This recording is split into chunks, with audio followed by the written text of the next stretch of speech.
The igniter actually comes out from the front of the stove, but before we can get to the front, pull it out from the front, we have to give ourselves some slack. And so on the Harman, the igniter circuit is always going to be on this yellow wire and one of the light blue wires, and they pass through down underneath the feed system in the return of the air intake. So you're going to get your wire snippers out, and we're going to cut the zip tie that holds this loop together, like so. That will give us the length that we need to pull the wires out. And the grommet right down here on the bottom, you'll see where the wires pass in through this area right here.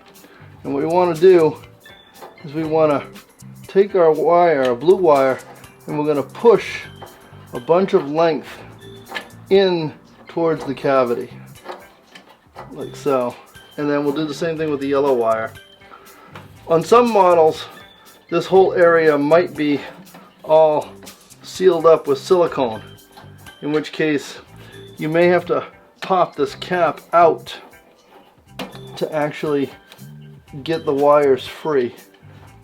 Now, to pull our igniter out, we're going to get to the burn pot, and it's easier to get this through the bottom where the ash pan is, so remove the ash pan, and then using these two wing nuts, we're going to loosen up the cavity plate right there and take that out.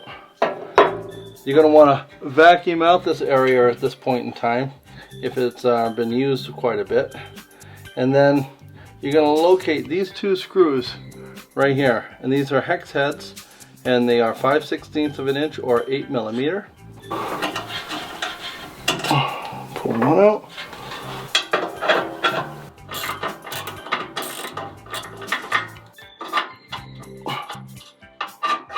And now we can pull the cradle down, and the cradle holds the igniter, and it also receives those two screws. And then, because we pushed our wires through on the other side, now we can bring our wires up to the disconnects and unplug those. One, and then the other one is stuck.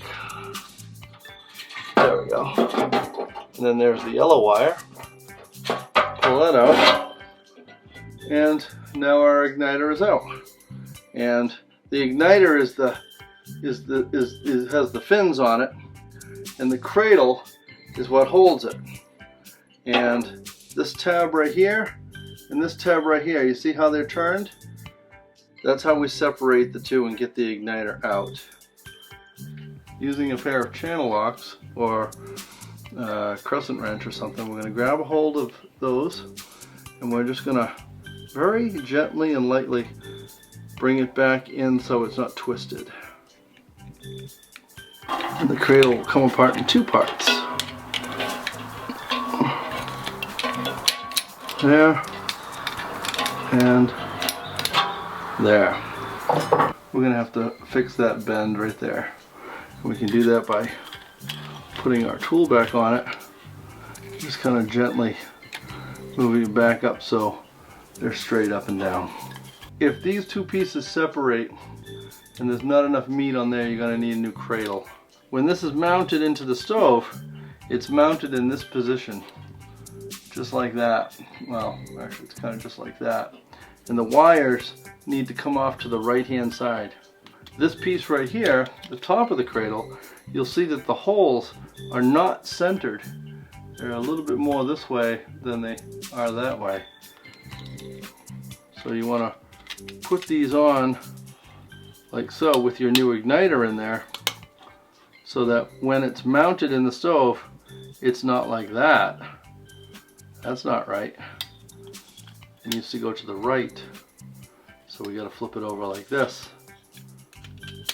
And the reason why we want to do that is because this edge right here needs to be flat. So when it's up against the burn pot, that edge needs to be flat. And if this is mounted to the right hand side, when it sits in there, it will do it. Just like that. If you put this on backwards, like so, and like so, you'll see that it's no longer going to be flat. See, we're going to have a little bit of a profile edge on that. See how this is higher than this? That's going to give us an air gap underneath here. And instead of the air coming in on the igniter through this hole right here, it's going to scoot underneath the edge and your stove isn't going to ignite. Make sure your orientation is right. Make sure that the igniter goes back into the cradle with the wires to the right hand side. And then you're going to take this edge and you're going to push it over that, and then you're going to slowly rotate it up so that your tab and your tab fit through the hole again. Just like so. And then if you need to get that down there, you can get a pair of channel locks and you can open them up larger, and you're going to seat it down so that it's flush with this edge. This rectangle is flat and flush. And then we can grab our channel locks again and we can put a little bit of a curve on it. And that's what locks it into position. And then to put it back in the stove, this can be difficult, but this is the way that I've figured out how to do this. If you put your fingers underneath it like that, when we take our screws and we mount them back in, as the screws pass through, you'll feel them on the back of your fingers, and then you'll know that it's in the right spot, because there's absolutely no way to get your head up underneath here and see what's going on. So we're going to connect our new igniter. It doesn't matter which wire goes onto which one. We're just going to connect those wires back up. Now they're both connected, right there and right there. And then from the back of the stove, we're going to find the yellow and the blue wires, and we're going to pull them back through, like so. You pull them back until they won't come back any further.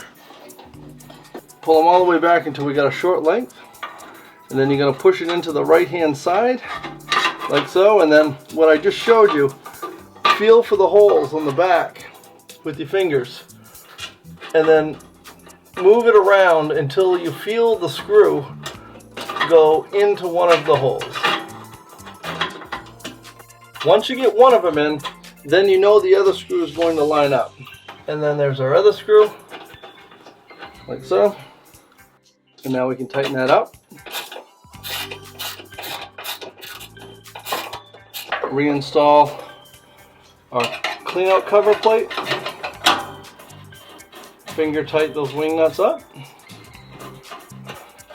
And then all we got to do is go in the back and loop our wires back up and get them out of the way. And we're done.